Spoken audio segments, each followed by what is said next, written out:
No sé, no sé. La clase es una visión general de los medicamentos que usamos como antibióticos para tratar o prevenir el trombo. El trombo fisiológicamente debería ocurrir porque hay una lesión, una injuria tejido de un daño material por ahí para hacer la hemostasia, pero hay situaciones en las que el trombo genera problemas, sobre todo isquémicos. El principal problema es alteración del retorno del músculo isquémico. Por lo tanto, se puede llegar a un arterial. Por eso es importante conocer un poco la fisiopatología, para de acuerdo a eso ver qué es lo que podemos ofrecerle al paciente para tratar de disminuir el riesgo de coloscopía. Muchas veces se forma un trombo y el daño ya está ocasionado. Lo que uno hace es prevención secundaria, prevenir que no se vuelva a formar el trombo y no se vuelva a producir un nuevo evento isquémico. Entonces, continuando de recordarnos un poco de la fisiopatología, se acordaron un poco de esto, ¿no? La hemostasia es algo fisiológico que debe ocurrir si tienes la primera fase que es vascular, netamente vascular, que es el vaso sanguíneo se cierra un poco con productos locales, con tromboxanos, con algunos productos que producen vasoconstricción local, para disminuir la salida de sangre lo más que se pueda. Es lo primero que hace el endotelio dañado, producir vasoconstricción, de manera que se pueda disminuir el sangrado. Luego está la manifestación primaria, que es básicamente el tapón planetario, la elevación planetaria, y luego la formación de fibrina alrededor de ese tapón planetario, que es lo que vamos a decir ya el coágulo de la mente. Hay que recordarnos que, dependiendo en dónde o el mecanismo por el que se produce el trombo, que la mayoría de veces incluye los trombos normales por un daño endotelial, pero también va a haber otras situaciones en las que se van a producir trombosis. Y va a depender del mecanismo, a veces cuál va a predominar. Por eso que existe, recuerdo la patología que se llamaba el trombo rojo, blanco. El trombo rojo es un trombo predominio de fibrina. Está lleno de glóbulos rojos, por eso se llama trombo rojo. No es que si hay plaquetas, pero predomina más la fibrina. El trombo blanco es un trombo que está formado principalmente por plaquetas. También hay fibrina, pero predomina la plaqueta. Entonces va a depender del mecanismo que lo forme. Cuando es daño endotelial, lo que predomina es el tapón plaquetario. Entonces es un trombo blanco. Predomina el trombo blanco cuando es daño endotelial. Generalmente es condiciones, por ejemplo, la arteriosclerosis produce trombo por daño endotelial. El ateroma produce inflamación y daño del endotelio, que al final termina abriéndose el endotelio para generar su trombo, es daño endotelial. El trombo ahí es un trombo generalmente, un trombo más blanco, más absolutamente negativo. En cambio, los trombos por éstasis, por ejemplo, que son la mayoría de estos venosos, es un trombo generalmente más rojo, más a predominio de fibrina. ¿Por qué es importante acordarnos esto? Porque cuando hablamos de antitrombóticos, si yo tengo un trombo que yo supongo que es más un trombo blanco, ¿qué es lo que tengo que usar? Algo para las plaquetas, si yo tengo un trombo que fisiopatológicamente yo sé que parece más un trombo rojo, yo voy a usar un anticoagulante para conseguir fibrina. Por eso es importante. Por eso es que cuando yo tengo, por ejemplo, un mesero isquémico, esa terminología, que generalmente se usa antiagregante. Cuando yo tengo un problema coronario, antiagregante planetario. Cuando yo tengo una trombosis venosa, contrario. Por esto, como le digo, predominantemente los trombos venosos es el predominio de fibrina, trombo rojo. Entonces se usan más los anticoagulantes. Es más o menos una idea de por qué a veces usamos antiagregante plaquetario y a veces vamos a usar anticoagulantes. Entonces la trombosis puede ser problemas arteriales, problemas venosos, y lo que se falta es esto, la parte del tapón planetario y la parte de factores plasmáticos que producen la fibrina. Entonces aquí es donde entran nuestros antitrombóticos. Entonces, cuando hablamos de antitrombóticos tenemos tres tipos de fármacos. Los que están dirigidos contra las plaquetas, o antiagregantes planetarios, están dirigidos contra la trombina, los fibrinogenos, que son los anticoagulantes, y los que aumentan la fibrinolisis, o sea, los que producen la trombolisis, los trombolíticos. Son tres tipos de fármacos. Los que más generalmente usamos son los antiagregantes planetarios o anticoagulantes.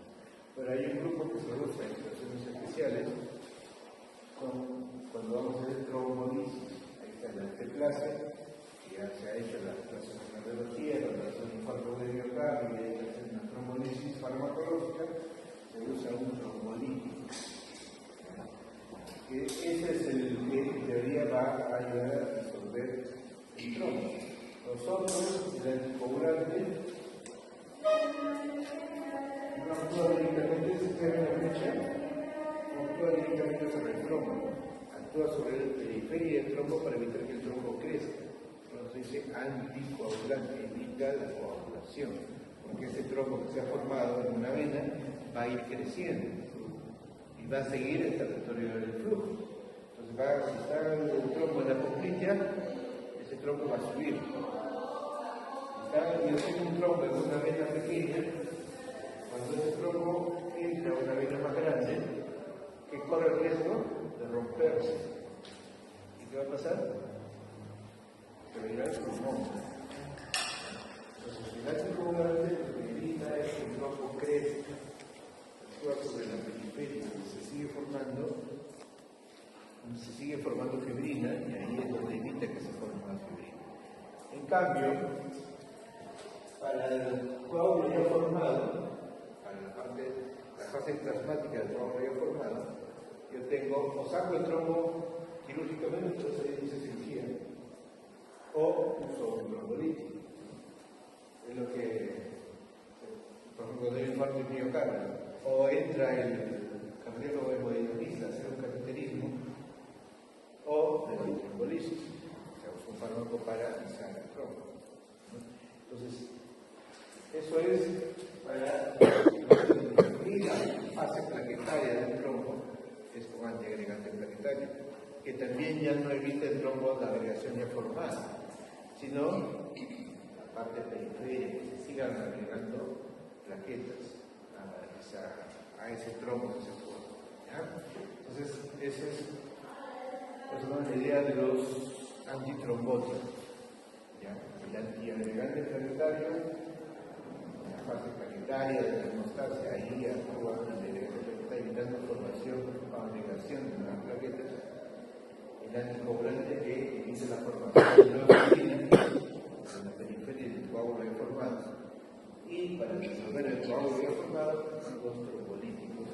El más conocido, tanto que se usa para el infarto de miocardio o como también se usa para los esteroides isquémicos. También han visto que uno puede trombolizar un esteroide isquémico, ¿no? En una fase temprana, aguda, después de lo que se ve, se puede dar un tratamiento. Esa es la anteplasia. Yo tengo ahora las plaquetas para poder entender cómo actúan los fármacos. Las plaquetas tienen activa tienen algunos receptores de membrana que son los GP. Y hay de esos varios tipos. Los más importantes es el doble 3A, que es el que se une, forma como un puente entre plaquetas, se une al fibrinógeno o al peptidoglucano que genera puentes entre las plaquetas.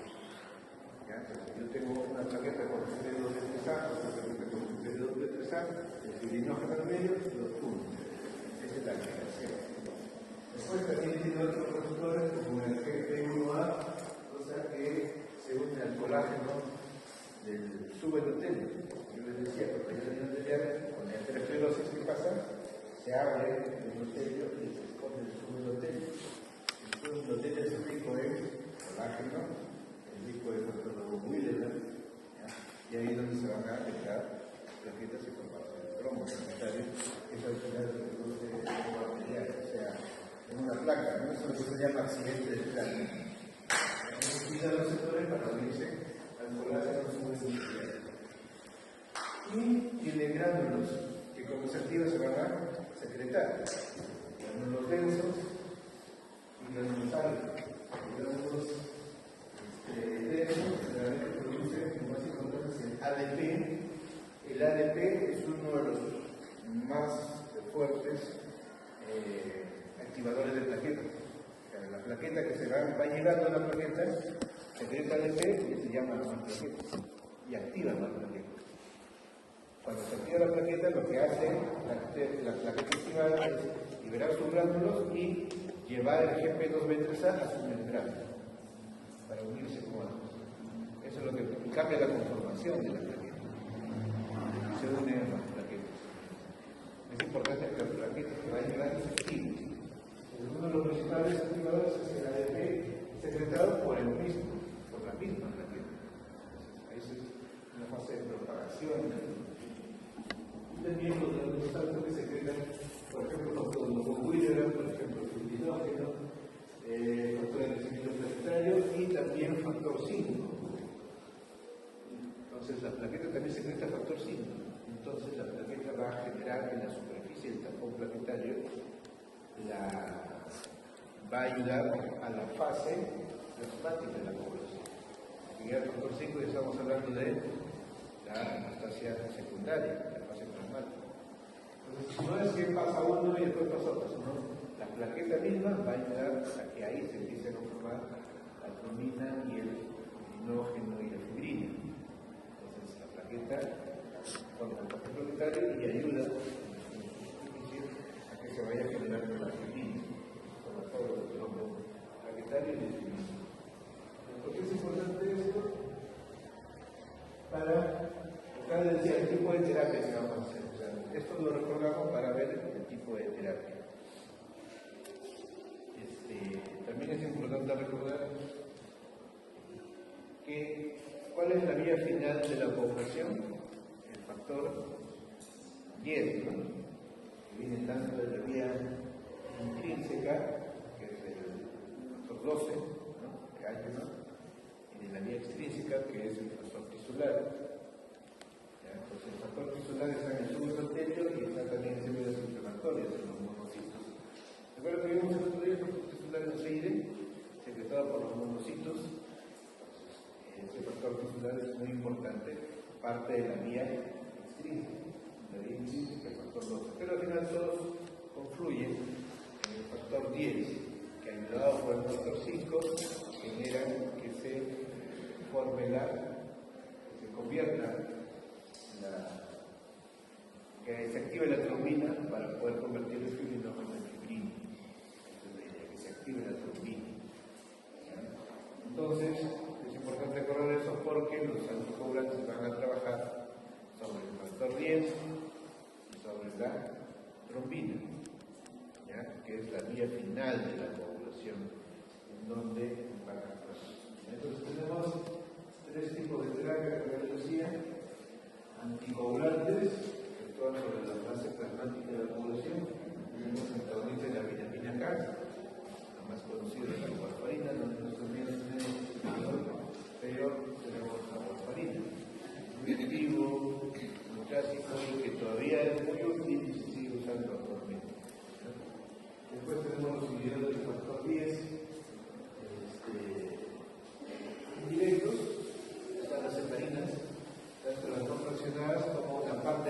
mencionada una parte es la heparina de bajo peso molecular. Y hay unos inhibidores selectivos, el factor 10 y el ciclosporin, que son anticoagulantes potentes. Y los inhibidores directos de la trombina, que en nuestro medio tenemos el dabigatran.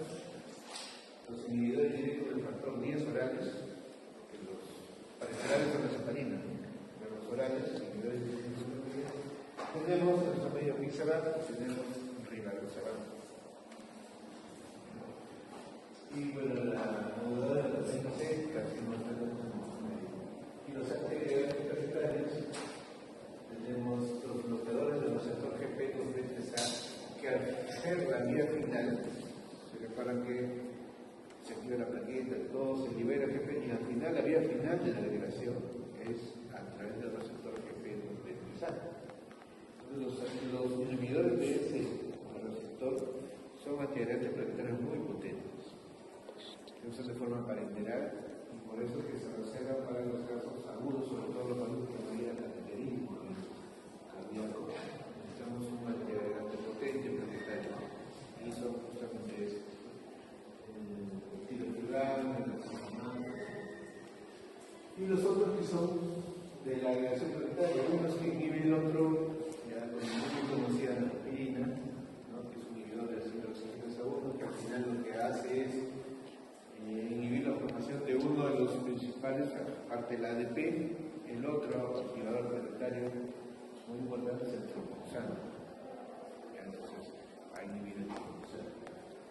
Y los otros son los que bloquean la acción del ADP, su receptor arriba, los bloqueadores del receptor de ADP. Y ahí están los más conocidos ciclopidogrel, son las hidroxilidinas, ciclopidogrel, rasugrel, y las no hidroxilidinas que significan los trombolíticos, el que antes más se usaba, pero es muy inespecífico, es una carrera sagrada que es la espinasa, pero los más específicos es el que se hace, que en nuestro medio lo que más usamos es el alcohol. Acá es un gráfico para un poco acordarnos de donde actúan los antiagregantes planetarios. Les decía, tenemos los activadores, el tromboxano 2, y el otro activador es el ADP. El receptor del ADP se llama P2Y2, es el receptor del ADP. Cuando esos dos receptores se activan, se va a liberar calcio y va a producir tanto la tetracoagulación como la activación del P2B3A. Esa es la fisiopatología de la plaqueta. Cuando sus activadores, tromboxano y ADP, lo que va a generar es que se libere calcio en el celular, se libera sus gránulos y activa el P2B3A. La liberación de gránulos indica la liberación del tromboxano 2. Pero de dónde se forma el tromboxano, de los fosfolípidos de membrana a través de la ciclooxigenasa, la vía del ácido araquidónico. Ahí se forma el tromboxano de los fosfolípidos de membrana. Los gránulos que se van a secretar, los principales es el ADP y el tromboxano. Y los dos van a activar la misma manera. Entonces, ¿qué tengo como dianas donde van a actuar estos antiagregantes planetarios? Una aspirina, capaz dicho aspirina, porque es un nombre comercial, ácido acetilsalicílico, hay otros nombres ahora, que es inhibir las dos y evitar que se forme tromboxano.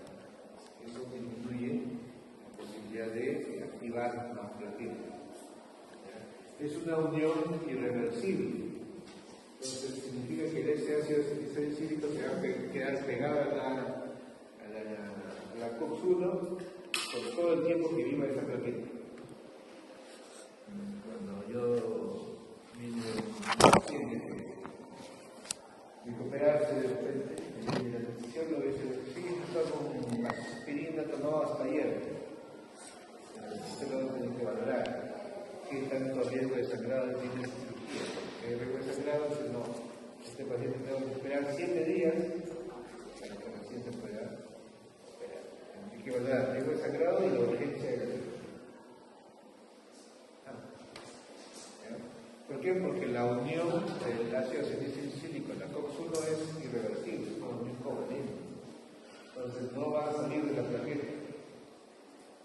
va a durar todo el tiempo que yo me suspendo. Se va a quedar con la placenta, pero la placenta se muere. La gente se muere y siempre vive. Y aquí tengo que esperar. Entonces, este es uno de los factores.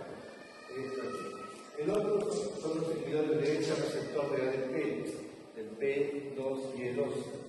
Y ahí están las tiedopiridinas y las no tiedopiridinas. Pero no lo quiero ver para su gremio, no más conocidas. De esto que es importante, si ustedes siguen la flechita primera, que es el indicador, es reversible. Y no necesita el primer paso por el hígado. Directamente pasa a actuar sobre el receptor, el dolor. Ahí dice reversible, es reversible. Es el único reversible. O sea que yo le dejo de dar y el que va al indicador, el receptor queda libre y puedo es potente para entregar, pero su efecto se va más rápido. De repente, si yo necesito operarlo, le quito el indicador y el otro día lo puedo operar. Porque es una unión reversible. Es el único. Los otros son reversibles y los otros dos, el propioder y el plasudel, tienen el primer paso de la reacción hepática famosa que es el SIC. Tienen el metabolismo del primer paso hepático para tener un metabolismo activo y ese metabolismo activo recibe el que va a vivir P2 y E2. Entonces, acordarse, las tiedopiridinas es el propio de para sobre él tienen metabolismo del primer paso, según me mencioné. En cambio, los antiagregantes no tienen piridinas, que es el alrededor, no tienen metabolismo hepático, en el paso, y actúa directamente y es reversible. Entonces, un poco de farmacología de los antiagregantes. Los tres tenemos en su medio, no es que en Uruguay incluso para cuando voy a miocardio o post-infarto usan doble agregación por un año a veces. Lo más común que usamos en nuestro medio es aspirina y clopidogrel. Pero en otras circunstancias donde hay mayor accesibilidad a productos nuevos o mayor soporte económico, usan aspirina con picalidol. Menos más posibilidad de revertir, menos secundarios, una agregación más predecible, digamos. Y el otro grupo es de vía final, los inhibidores del GP2 de esa, que son los que generan puentes en este receptor lepidinógeno y los otros. Y son los más potentes, son los inhibidores del GP2 de esa. Este gráfico ilustra bastante bien el mecanismo de acción de los tres grupos de integrantes vegetales. Inhibidores de acción inhibidores del receptor P2 y E2 del P y los inhibidores del GP2 la aspirina, ya lo vimos, el GP2 también. Se usa para prevención primaria y secundaria en parte del miocardio, en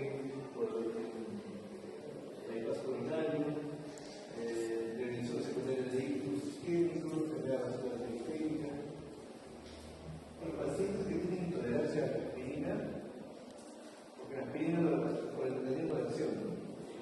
La aspirina no solamente va a inhibir entonces los sanos, los taninos, las también puede generar un riesgo de aumento de ácido, disminuir la protección, o sea, la ciclina es un protector que también va a ser inhibida por las aspirinas, entonces se produce una disminución de la protección que tenemos contra el ácido, se puede producir la hemorragia el flujo de la péptica.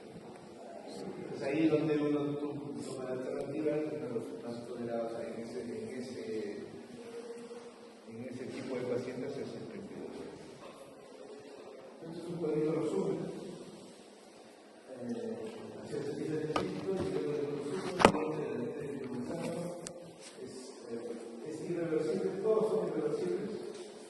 Son reversibles el inhibidor, y bueno, los parenterales, que son los parenterales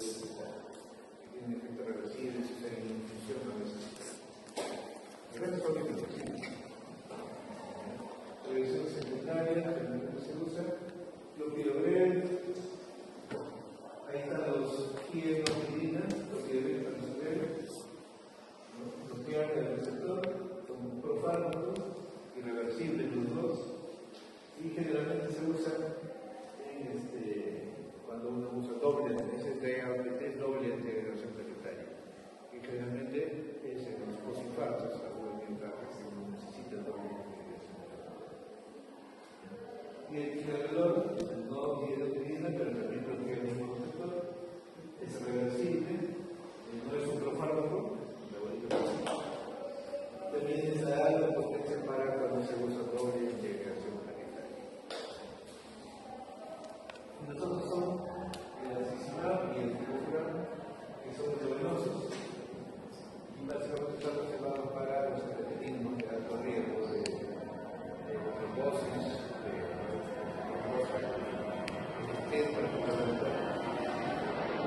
se usa en el cuadro agudo previo al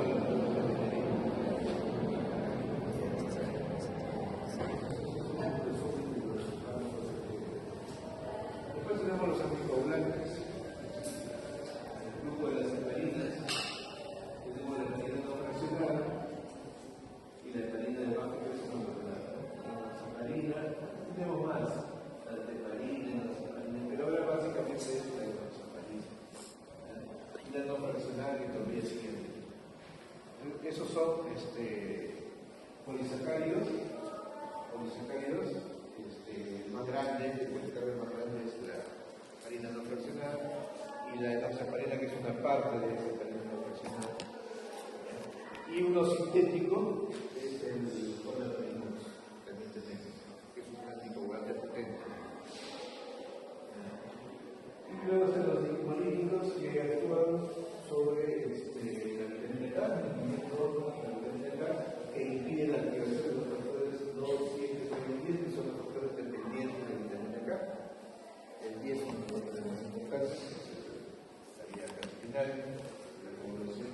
Ahí tenemos el aguantarín.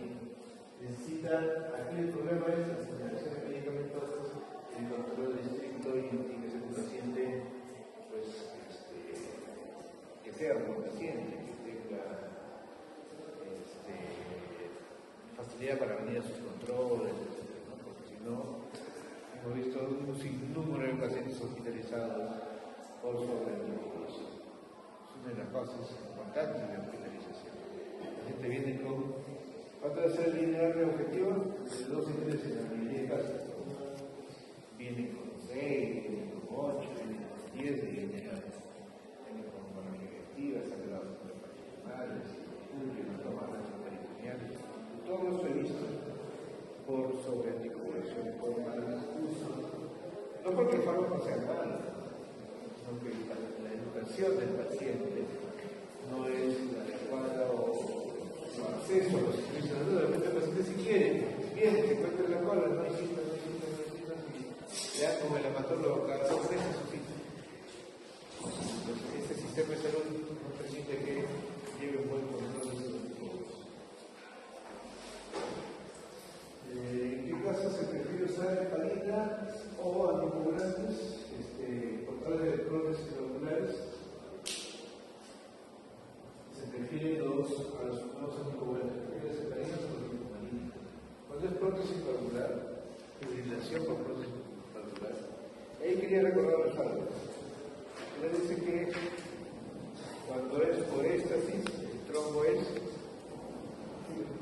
fibrina, ¿no? Es un trombo rojo. Y cuando es por caída arterial, es un trombo blanco con plaquetas. Por eso que las trombosis es un trombolismo venoso, la mayoría de estos parece que están hipercoagulables y usamos anticoagulantes. Los que son por caída arterial, que la mayoría de accidentes aterosclerosis, acá, o incluso en los niños superiores, usamos anticoagulantes. Pero cuando hay fibrilación, ¿por qué se produce el trombo en la fibrilación? Es arterial, no sale de la izquierda, de la izquierda se por la arteria. ¿Por qué no, si es arterial, por qué no usamos aspirina? Podemos hablar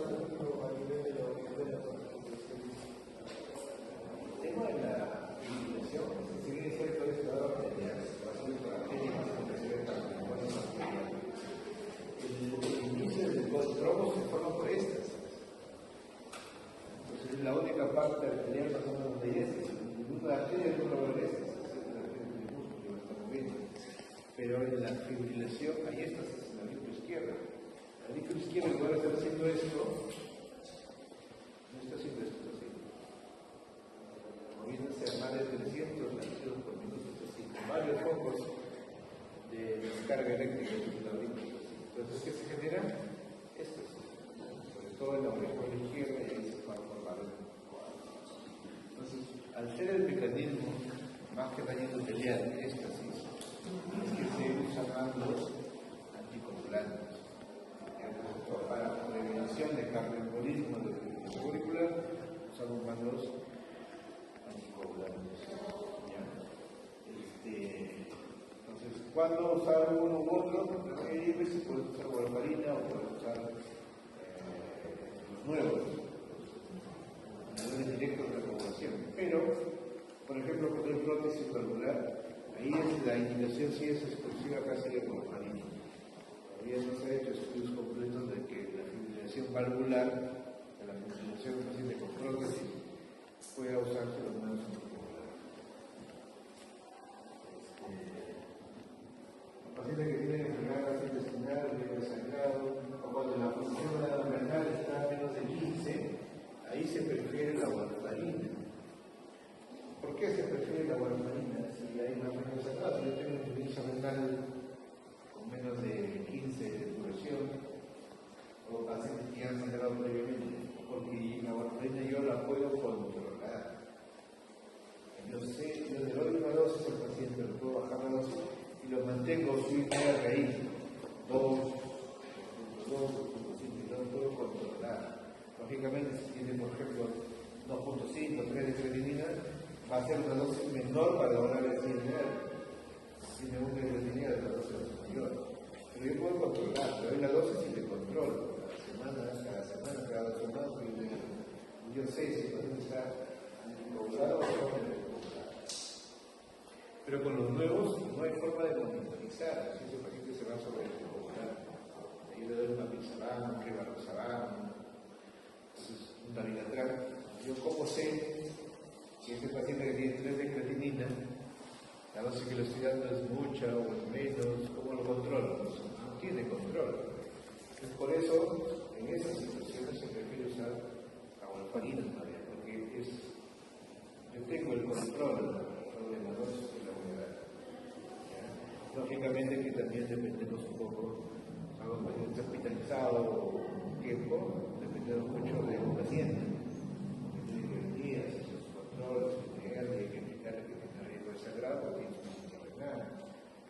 Pero un paciente que ya sangró previamente, entonces yo tengo que mantener su INR lo más cercano de 2 posible para evitar que vuelva a sangrar. Entonces, pero para eso tengo el control. Entonces, cuando yo doy warfarina, la mayoría de veces sobre la cantidad total empiezo con poca dosis, 2.5. Y en el resto puede empezar con dosis mayores. Y generalmente se controla a los 2 o 3 días el INR, y de acuerdo a ese INR yo voy aumentando la dosis hasta encontrar con un INR adecuado. Y es importante tener en cuenta que no solo eso, el paciente digo, ya por los 2 últimos controles que usted me ha hecho, en 2 semanas el INR está bien, 2.5. El paciente dice, estoy bien, ya no viene. Pero, ¿qué pasa si el paciente le da la gripe? Se va a la farmacia, se toma su aire, o le dio más oxígeno, y interactúa con la warfarina. Pueden pasar 2 cosas en la interacción, dependiendo del fármaco. Viene sangrando, pero todo mi control está en esa zona, ha sido constante con el líquido, por ahí 3 días seguidos, eso interactuó con la warfarina, y tú vienes a ver por eso que viene ahorita que es 4. Explicaré al paciente que la warfarina no solamente se encuentra en la dosis, sino hay que ver que todos los fármacos que uno empieza a usar nuevos para la interacción, la dosis de la warfarina puede cambiar, puede bajar la dosis, subir la dosis.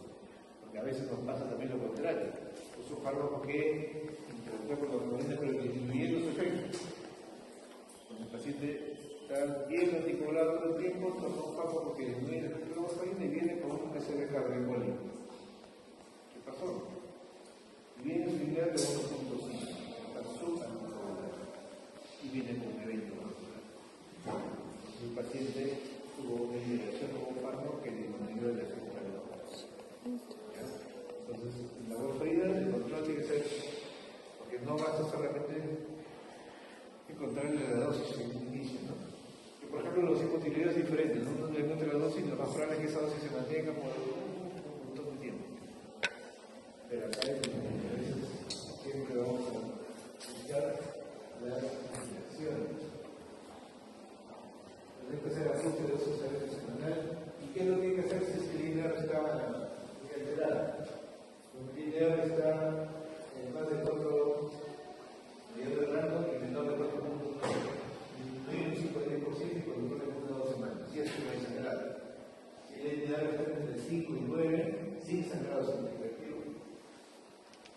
Puedo reducir la dosis, no tomar los días, reducir la dosis en el 20% y pasar un nuevo control.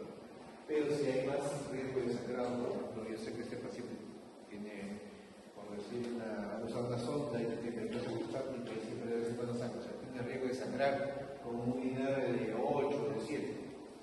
Entonces, lo que hago es darle vitamina K oral al paciente, 2 o 3 días que va a continuar y de ahí bajando la dosis. Pero si es un joven sin riesgo de sangrado y no está sangrando en ese momento, de repente simplemente le dejo de dar 2 o 3 días y de ahí le empiezo a dar una dosis menor. Pero si ese paciente tiene riesgo de sangrado, ya tengo que darle el antídoto de la warfarina, que es la vitamina K. Si hay una hemorragia, sí tiene que ser un lejos hospitalario, que es la protamina, y plasma para que la lista grande de fármacos pueden interactuar con la warfarina. Por ejemplo, los más conocidos son omeprazol, potencia el efecto de la warfarina. Entonces, no que tengo que quitar el omeprazol, no, para que esté tomando omeprazol, yo tengo que buscar en la dosis de la warfarina que en ese paciente que está tomando omeprazol me permita llevarle su dinero a la warfarina. Lo que no debería pasar en cuanto a la educación del paciente es que el paciente me inicia omeprazol sin que yo lo sepa con una dosis previa de warfarina. Eso no debería pasar. O sea, yo tengo al paciente anticoagulado 2-3. El paciente empieza a doler el estómago y por su cuenta se va a la farmacia y se compra su omeprazol. Y toma una semana, de los 10 días me viene con un INR5. Entonces, ahí sí, ¿por qué pasó el INR5? Porque el omeprazol potencia el efecto de la warfarina. Tengo que educar a los pacientes que no me inicie fármacos sin que yo me entere, para yo poder, porque yo sé si va a usar un omeprazol, digo, no uses, necesitas usar. Le bajo un poco la dosis de la warfarina porque yo sé que va a haber interacciones con el omeprazol. O lo monitorizo más seguido. Ya tomo tu omeprazol, pero me haces un lineal de acá en 3-4 días y vemos cómo va. Si empieza a subir, le bajamos la dosis. Entonces hay que educar al paciente. Bueno, la warfarina es un buen fármaco, pero necesita una bastante relación entre el médico y el paciente para poder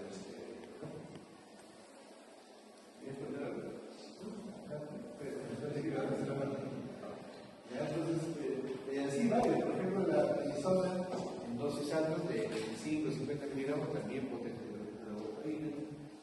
Los antituberculosos, por ejemplo, la rifamicina al contrario, baja el efecto de la. Y ahí sí que hay que encontrar la dosis, a veces se necesitan dosis mayores para la dominio. En pacientes que usan, por ejemplo, ciclofosfamida o acetylofina, también baja el efecto de la warfarina.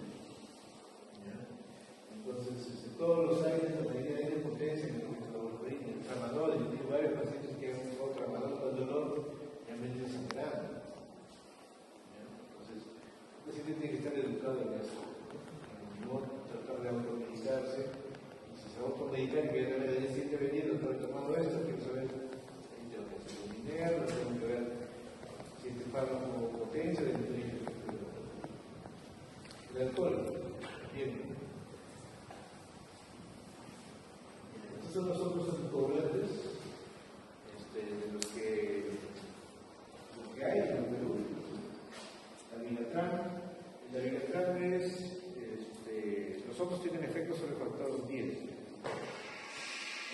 vigatran es un inhibidor directo de la trombina. Es un inhibidor directo de la trombina. Parecía el efecto de las heparinas. La heparina inhibe las dos cosas, la trombina y el factor 10. Acá la vigatran inhibe la trombina directamente. Hay que ajustar dosis en mayores de 80 años y cuando tienen función renal hasta 30, por menos de 30 se recomienda no usar. Ya también hay que ajustar dosis cuando tienen mucha HIV o C de cirrosis, por ejemplo. El rivaroxaban también igual, se puede usar incluso hasta 15 de función renal, pero con precaución, bajando igual la dosis. El rivaroxaban son inhibidores selectivos del factor 10. Inhibidores selectivos del factor 10. Y la pixaban es el que se puede usar insuficiencia renal incluso grave, hasta 15%, pero usando dosis en el paciente. ¿No? Y también hay que usar dosis cuando el paciente pesa menos de 60 kilos, cuando tiene más de 80 años. Y el doxaban también. El que tiene peor perfil renal es la vigatran. Solo se puede usar hasta 30 de saturación. Bajo de eso no. Eliminación renal, se acumula y arreglo de sangre. Nosotros tenemos un mejor perfil renal. Acá hay un variante de resumen. Heparina no fraccionada es una antitrombina.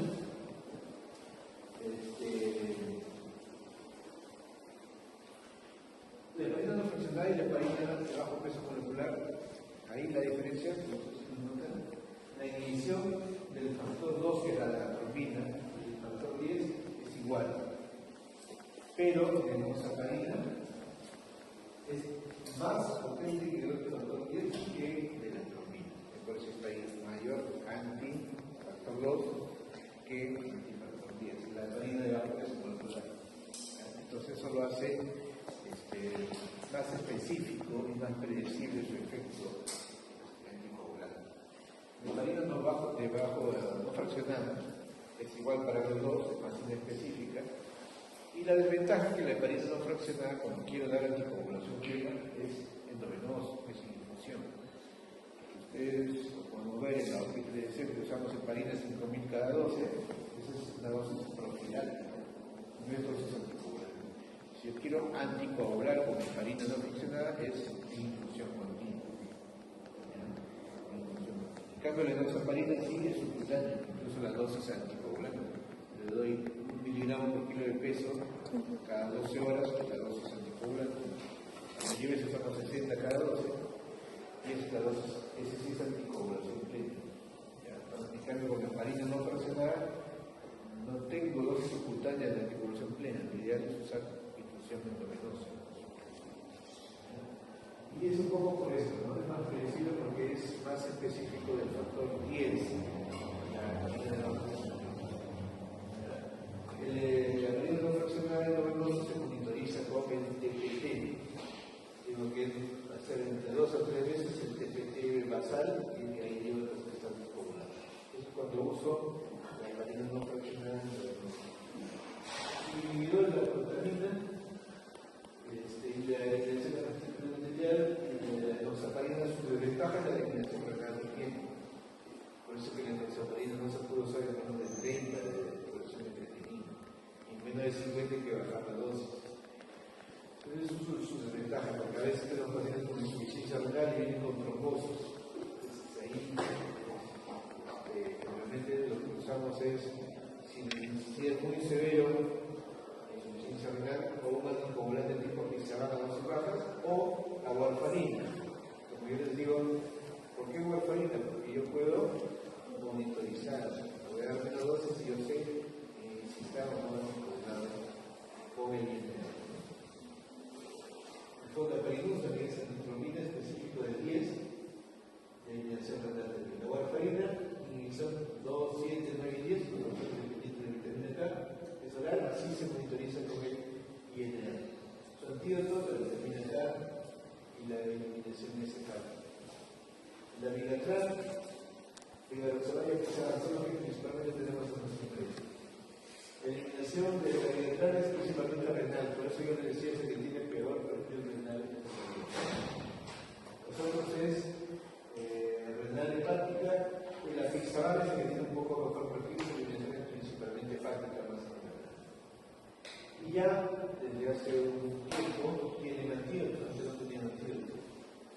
Ahora sí, el bilateral es el Idarucizumab y el otro es el Andesamet, es un inhibidor, que en el Perú hay disponibilidad de ese inhibidor, lleva al laboratorio y se compra y se coloca. Cuando el paciente viene, por ejemplo, con un sangrado por sobredosis o un sangrado por vilateral, hay un antídoto para colocar. Un sangrado por hepatozoa o por eso hay antídotos para colocar. A veces no tenemos disponibilidad acá en nuestro medio de usar el antídoto, generalmente damos manejo de soporte o usamos plasma para los pacientes que están anticoagulados. Conseguir esto, por lo menos acá en nuestro medio medical, es un poco complicado. Si se acá es más fácil de conseguir, pero sí hay para cuando usan warfarina. Pero cuando usan esos nuevos anticoagulantes, el antídoto que ya existe, la disponibilidad no es del todo buena. Entonces, ese es un resumen de los anticoagulantes. Un resumen de los anticoagulantes. Las indicaciones son como todo anticoagulante, ¿no? Prevención de simbólico, no valvular. Cuando es valvular, solo warfarina. Entonces, es lo nuevo. Prevención de trombosis venosa profunda, trombosis ortopédicas, síndrome de coronarios agudos, trombocitopenia inducida por warfarina. Por lo menos, a la derecha. Ahora la clase parada.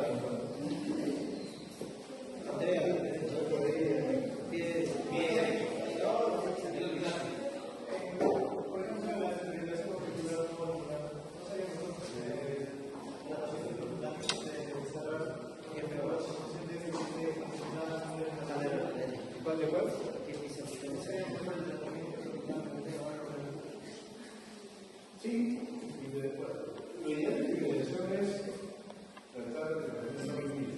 Y eso nos ha dado mucho. Antes, decía suerte en grupo de pacientes que logran cardiovertirse. Ahora la tecnología eléctrica usan a veces cirugías para tapar la escuela, y también se puede usar tipos de marcapaso o ablación eléctrica de algunas de las zonas ectópicas para que quede solo el ritmo sinusal. O sea, la idea es llevarlo a un ritmo sinusal si se puede, si no, la orejuela es no se forma el trombo generalmente por la S. ¿No? Pero si el paciente ya se acepta que va a quedar en fibrilación permanente, hay que anticoagularlo. Porque es lo que le va a prevenir que no haga eventos cardioembólicos. Entonces uno tiene que escoger qué anticoagulante es para un determinado paciente. Los antiagregantes plaquetarios no ayudan en fibrilación, porque como el mecanismo es éstasis, y la éstasis son trombos más aclorofilina, trombos rojos. La antiagregación, ¿dónde va a estar su papel principal? En la arteriosclerosis y en algunas otras situaciones de daño arterial, una musculina, pero principalmente en la arteriosclerosis, porque ahí se forma el trombo por la arterial. Y eso puede estar en arteriosclerosis acá arriba, arteriosclerosis coronaria, arteriosclerosis en las piernas, en el diabético, y a veces un sitio que nos olvidamos es la arteriosclerosis mesentérica, que tiene esquema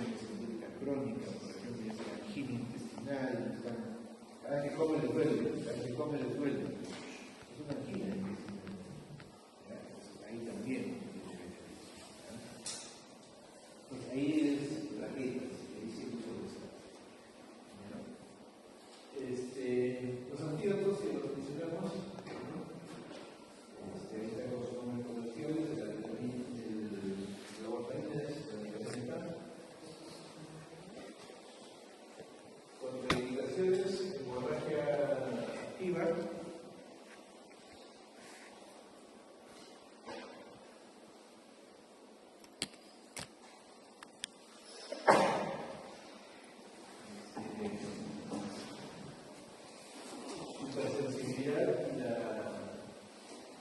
la gestación. La gestación va a depender de qué necesitemos. Con decisiones relativas es sangrado no severo, nuestro organismo leves, hemorragias primitivas o leves, pues que se autolimitan, hemorragias urogenitallas que se autolimitan. Es una contraindicación relativa dependiendo del tema que tenga. Hay una situación muy complicada. Un paciente que tiene fibrilación anticoagulada y viene por hemorragia digestiva alta, pero su INR está bien, no es una hemorragia por sobre la circulación. Entonces, ¿ahí qué hago? Bueno, igual probablemente puedo suspender la circulación, pero el riesgo alto de ese paciente es que me haga un tromboembolismo cardiológico. Entonces, ahí tengo que ver, suspender un ratito los circulantes, hacerle la endoscopía y ver qué es lo que sale. Porque si es una lesión de mucosa, que yo sé que se va a cicatrizar en horas, pasa unas horas y me vuelvo a articular y le doy su tratamiento o betasol.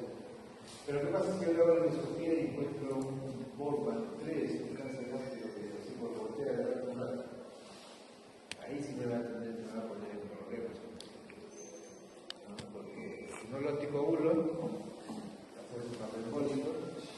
Si lo anticoagulo, van a una hemorragia artificial, porque tiene un cáncer gástrico. Es tratable el cáncer gástrico, hay que tratarlo, porque si no es tratable, no tiene problemas. Y eso esa cosa lo hemos visto varias veces. A veces hay situaciones en medicina que no son sencillas, hay que tomar decisiones cuando hay casos, ¿qué es lo más peligroso? Siempre que sangre por ese cáncer que está en la forma, ahí una úlcera aorta, un borbotría, que es criado en las estructuras sanguíneas, o donde se ve cambio embólico. Entonces, a veces los anticoagulamos al límite y hay que generalmente yo prefiero usar la warfarina, eliminarle dos, un poquito menos, tratar de disminuir un poquito el riesgo de ambas cosas. Pero es complicado, no siempre es. Existe algo que se llama terapia Purchase para la anticoagulación oral, y esto es sobre todo, yo tengo un paciente que estoy anticoagulándolo y tiene que operarse de algo. ¿Qué hago? Suspendo, cuánto tiempo lo suspendo, no lo suspendo, lo paso a otro. Ahí, eso es lo que se llama terapia puente. Entonces ahí uno tiene que valorar el tipo de intervención quirúrgica, el tipo de enfoque de la intervención y el riesgo trombótico del paciente. Puede ser, por ejemplo, hay cirugías que son de bajo riesgo hemorrágico, intervención distal, una catarata, una endoscopía, ¿no? Pero hay procedimientos de muy alto riesgo de sangrado. Una cirugía neuroquirúrgica o una cirugía de columna, una cirugía de próstata, esas son bien sangrantes. Una cirugía de un cáncer, etc. Son sangrantes. Yo tengo que probablemente se bajo riesgo hemorrágico, o no le suspenda o le suspenda por pocas horas. Y ese es el valorable del riesgo trombótico del paciente. Uno es valorar el riesgo de hemorragia y otro es valorar el riesgo de trombosis. Los pacientes que tienen prótesis, en la aorta el riesgo está alto, pero tienen prótesis en la mitral y es riesgo alto, mayor. Si tienen tromboembolismo venoso, o sea, tromboembolismo profundo, tromboembolismo pulmonar, si es alto riesgo, se ve que tiene todavía paciente de 3 meses de anticoagulado. El riesgo trombótico del paciente. Pero si ya es más de 3 meses, probablemente el trombo ya esté organizado y la posibilidad de que ese trombo se desprenda y se vaya al pulmón es baja. Fibrilación. Si es una fibrilación no valvular, hay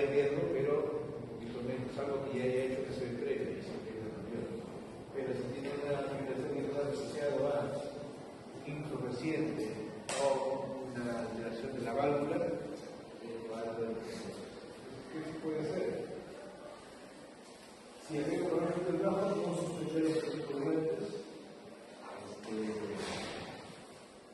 Ver que el lineal da de 12 centímetros antes, si el lineal está bien, no se suspende. Y los dos anticonceptivos tratar de que el procedimiento sea a las 12 o 24 horas de la última toma del anticoagulante. La que se un riesgo de la emocional. Pero si el riesgo de interacción sigue significativo y hay bajo riesgo de trombosis, no es necesario tener frecuente, simplemente yo lo suspendo 5 días, 7 días, lo que necesito suspender. Pero si tengo alto riesgo de hemorragia y alto riesgo de trombosis, ahí es donde se usa la terapia puente. ¿Qué es la terapia puente?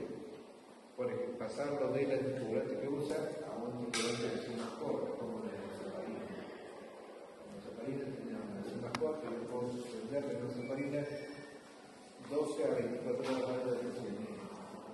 ¿Qué es lo que yo a veces hago? Si es un anticoagulante que viene usando de manera regular, lo que agarro es el suspendo y lo paso en enoxaparina. Y ahí comienza a suspender la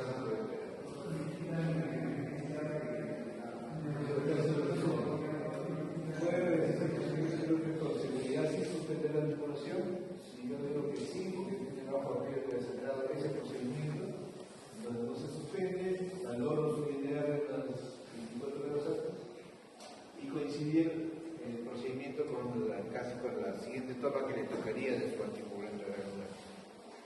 Pero si el procedimiento implica algún riesgo de acelerado, le tengo que valorar el riesgo de trombosis.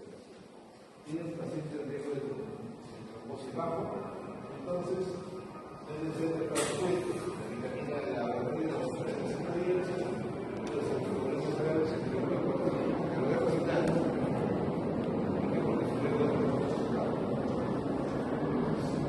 Tengo que suspender sí porque el riesgo de que salga el procedimiento exacto, pero su riesgo de trombosis bajo y luego se suspende. Y 4 días, 5 días lo que necesita.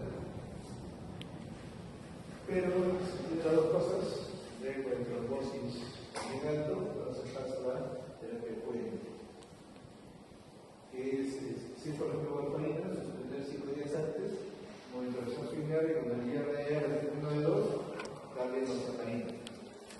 Y ya suspender la enoxaparina en 12 horas antes del procedimiento. Y los nuevos se suspenden 4 días antes y dicen la enoxaparina 12 horas después de la última toma de su anticoagulante oral y con eso eso es más o menos todo un arte manejar en su evolución. Tiene que ver varias cosas. No es tan sencillo. Entonces no tiene que volver y ahora también tendría que ver la urgencia de la cirugía. ¿Qué pasa si tengo un paciente que está anticoagulado pleno, incluso doble agregado, y le da una apendicitis? ¿Puedo esperar? No puedo esperar. Tengo que darle todo tengo que tener listo plaquetas para transfundirle, plasma para transfundirle, suspender y tratar de pasarlo a enoxaparina. Por eso digo, las situaciones no siempre son. A veces me ha pasado, un paciente, por ejemplo, posinfarto, le han puesto un stent hace 3 días. El riesgo de trombosis de stent es alto, está doblemente agregado. Y encima está anticoagulado porque tiene una función de edición de 30%. Y me hace la apendicitis a los 3 días después de que le han puesto el stent. Y cierra el stent a veces cuando yo le quito. Y es probable que no pueda sangrar en la cirugía. Ahí el cirujano también tiene que usar todos sus mejores oficios, que hacer una encefalografía limpia, una parasóptica, con mínimo sangrado. Pero entrar sabiendo que hay un riesgo de sangrado. Y yo tener en cuenta que cuando me salga la operación hay un riesgo de que ese stent se cierre, que puede ser un infarto en el postoperatorio. Entonces, para eso tenemos que saber bien la fisiología de los trombos, trombo rojo, trombo blanco, dónde actúa el antiagregante, dónde actúa el anticoagulante, y un poco la farmacología de los fármacos. Cuál se elimina por riñón, cuál es la vía media, cuál puede usar en exposición local, cuál no puede usar en exposición local. Esa es la idea de la clase. receta. Lo principal que revisen es los cuadros, son los resúmenes de la farmacología y los fármacos, y tener una idea clara de la fisiopatología, de dónde actúan los medicamentos. Lo más importante. ¿Ya? Ya pues chicos, lo dejamos ahí.